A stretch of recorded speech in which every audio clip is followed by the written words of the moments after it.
We have minutes from February 6th and February 20th to approve. Make a motion to approve the minutes. I'll second it. Been moved and seconded to approve the minutes from February 6th and the 20th. Is there any discussion? None appearing. All in favor, say aye. Aye. Aye. Opposed? Motion carried. We have 2 road encroachments. Slow down. Your shorthand's a little lax today. Okay. And the first one is from Mark McInerney. It's on 5th Road and 3rd Lane. See that green peg on the map, Mel? Mhm. That's lower. Yep. That's where that one's at, and it's for a field approach, approximately 40 feet long. It'll have 15-inch corrugated metal pipe in there. And GID is going to be. Didn't I just have that discussion? 15-inch pipe? Yep. Corrugated metal pipe. And GID is going to do the work. Mark's putting a swing on his pivot there. And that's kind of why he wants it there.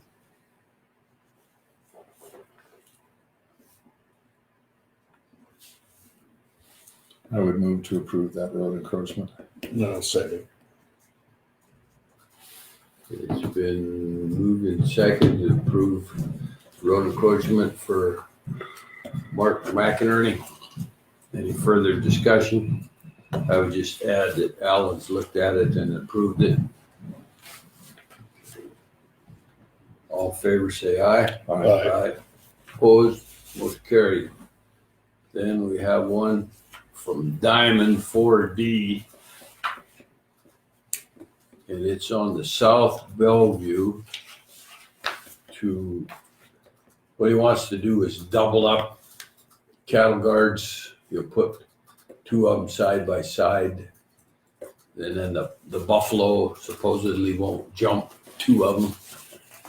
And that's approximately where that yellow peg is approximately where that one's going to be. And Alan has looked at and approved this one. I make a motion to approve the road encroachment for the Diamond D. I'll second. Been moved and seconded to approve the road encroachment to install a cattle guard for Diamond 4D. Any further discussion?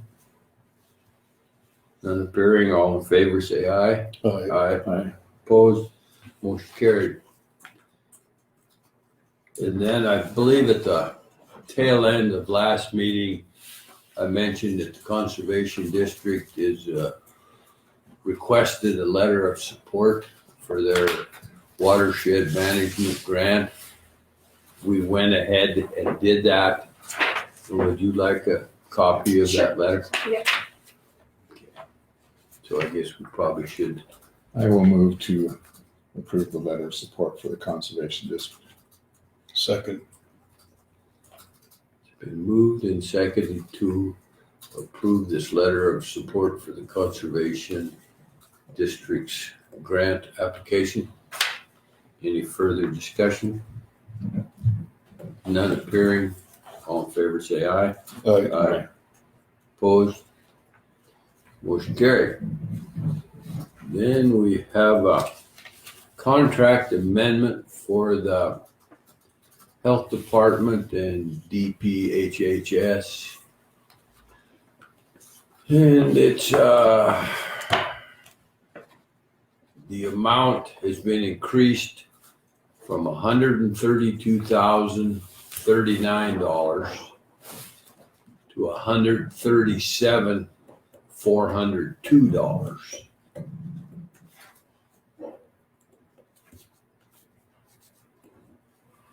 That's for WIC. Yes. And is this extending the 6 month? No, I don't think there's any time deal. It's just increasing that amount of that program.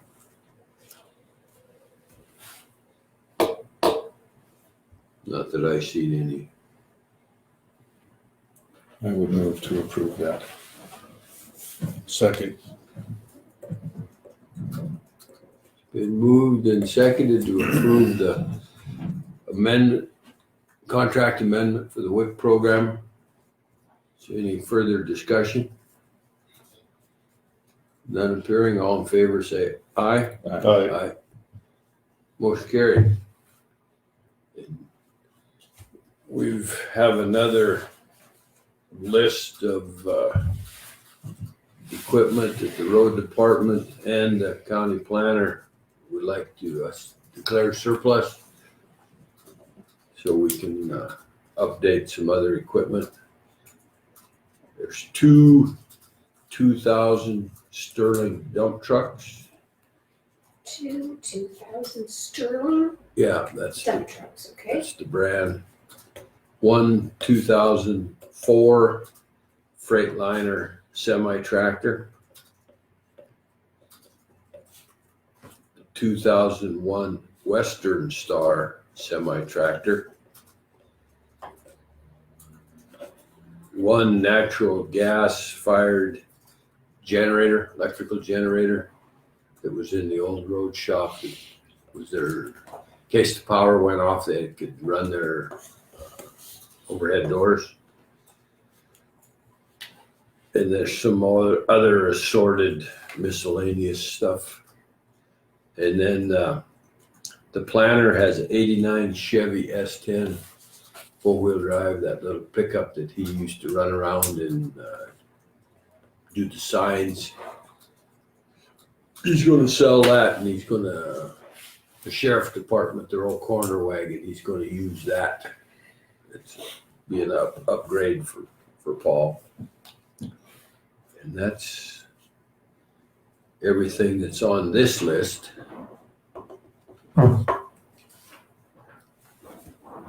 Need a motion for that. Please. Make a motion to approve the surplus equipment. I'll second it. It's been moved and seconded to approve to declare this stuff surplus. Is there any further discussion? None appearing. All in favor say aye. Aye. Aye. Okay. Commissioner reports. I got a phone call the other day from Travis from the Office of Public Assistance. At the end of the month, our 6-month trial period for that office is going to expire. He would like to extend it another 6 months. And at the end of that 6 months, if it's still going like it's been going, we'll enter into a longer term contract. And I told him that that was fine with me, that that's providing a valuable service to the community. And it's been well used, I believe. So that is going to happen. That will be extended in another 6 months. And then the road department is continuing to gravel various parts of the county, going around hitting the trouble spots.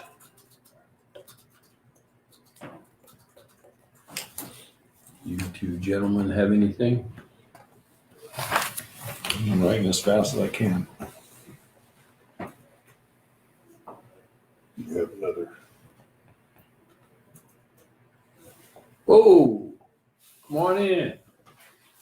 Just about getting to you. Morning.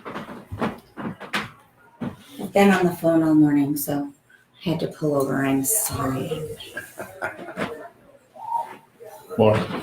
Hello. Okay, if there's no more commissioner reports, we'll go into public comment.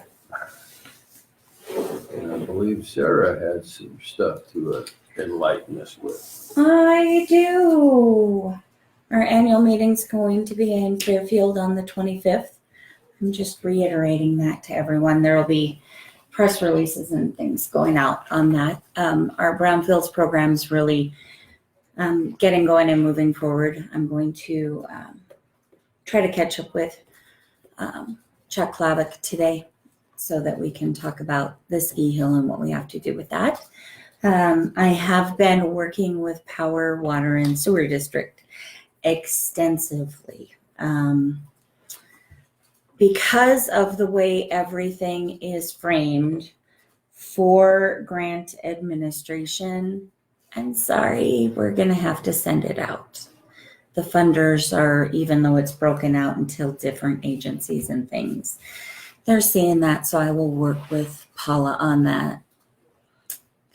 And there's costs written into the grant to repay the county for the RFP on that. And I have some examples from other entities, and I'll bring it to the next meeting so that you can take action and things like that on it. At the next meeting, we will also need a letter due to the lack of movement this fall with the project. We had 9 months to get all of the startup conditions into CDBG and TSEP and everything for the funding. Everything is in but the USDA application. I don't know how long that will take, but the end of the 9 months is, you're still in February. It is, I think it's the 25th. So your meeting's the week before. We just need to put together, and I need a letter from the commissioners just asking for an extension. Part of the startup conditions is that all of the funders, all the funding's obligated and secured. And we're in everything's in. I have spent all week literally working on numbers and things for USDA. So it is all in. I don't know how long it will take them. But we need to have all of that in by May 1st. That's when they start with any projects that aren't moving forward. They pool all the funds then so you can be eligible for additional funds through USDA should you need it. So you need that letter by when? What's the last The day? 25th Of March. March. 25th. So if we could get it on your next meeting's agenda. We have a little hiccup there. Uh-oh. Our next meeting is March 19th, which happens to be when Governor's Bear Advisory Council is meeting at the stage stop, and I think it would behoove us to attend that meeting. And we have nothing on the board so far for a meeting on the 19th, so we were thinking about not having a meeting on the 19th so we could go to that bear meeting. Well, and this is, this wouldn't necessarily be it's a formal letter, but I've had other instances where the chairman's able to just request an extension. You're not de-obligating funds, you're not accepting money, you're not doing anything. It's just an extension because of USDA as of right now. We did find out that RRGL is based on interest and things, so they probably won't receive their funding until the end of 2021, which they can be under contract and everything else. They just won't receive the actual money for it, which is okay. It looks like we're going into construction season in 2021 anyway for that project, which still fits within the CDBG guidelines. They also have to work on water rights for those wells. So adding in that time frame, it will take a little bit longer on the construction side of things, but that is what will be needed for extension. And I said, Becky, do you need a letter? And she said, that would be better for the file. So. And that's just a letter of support? No, it's just a letter asking for an extension on the startup conditions. We're already working on them, and we're working on the civil rights paperwork. Oh boy, and all of that. So I will have all of that to you for whatever your next meeting is as well. We could probably just have it on that Wednesday. Yeah, as long as we called it in on Friday, we could probably, it would still make the paper on Wednesday. Right, because we've got a paper before that, right, so that's February, so, yeah, we could notice it, the February, we could notice it the. So the 18th, Thank you. On the 11th for the 18th, and, yeah, that was it. Because if it's a letter from the commission, we've got. Yeah, you should take action to request. We got our notice from NACO because the commission at, was it Park County? The chairman wrote a letter of support for a wind farm and just wrote it, and then the other two guys didn't support it, and we ended up in court. So we're pretty careful about our letters of support. I mean, it Well, doesn't seem like a even big this, thing, but this isn't a letter of support, but it's still an action that you're taking. Yeah. So, It's administrative in comparison to, yeah. so I think we should just have the meeting on the 18th that week, because I really want to go to that bear meeting. yeah, It's pretty important for this area too. okay. Anyone have anything else? I do. Okay. I don't, the citizens of Teton County should be pretty excited about the Montana PBS program. The music or the choirs from Power, Fairfield, and Shoto went to Bozeman, and it was a televised recording of their singing, and we caught that at home the other night, and it was pretty nice. So kudos out to the teachers and the students. And I think that was a while ago, maybe a year ago they did that. actually, this is the second or third year that they've been invited to participate. So I think they went down during this school year, much earlier, and put together and participated in the filming of it. And they actually had a showing of it up at the Stage Top Inn the other night. Oh, Coffee and cookies and, Because I know about this time last year, they ran that on Yeah. PBS. Yeah. I didn't realize it was a yearly deal, and I caught that on, it's a Ken PBS. Burns project. yeah, they said that there several of them had been there for 3 or 4 years, so. But it was pretty good viewing, so. yeah, and I agree with that. The public surplus went real well for us, with the things that we sold. And we were able to help purchase 4 more tractors and 2 more belly dumps to make it more effective for us in hauling gravel instead of using dump trucks. And so far, it's been going very well. When you say tractors, Alan, are you talking? Semi-tractors. Semi-tractors, okay. 4 more semi-tractors, 2 more belly dumps. Yep. Okay. And those, we have 2 semi-tractors listed under surplus we just declared, and that money will get rolled over That's into these 4 that we're buying. And part of our logic there is 1 belly dump will haul about as much as 2 dump trucks. So if we have 4 belly dumps running, that's equivalent to 8 dump trucks. That will give us some of our road people, instead of being tied up hauling gravel, they can do culverts, cattle guards, or whatever while we're graveling. Because we only need 4 drivers versus 8. So it's just way more productive for us to go that way. Okay, anybody have anything else? If not, we're adjourned. Thank you for coming.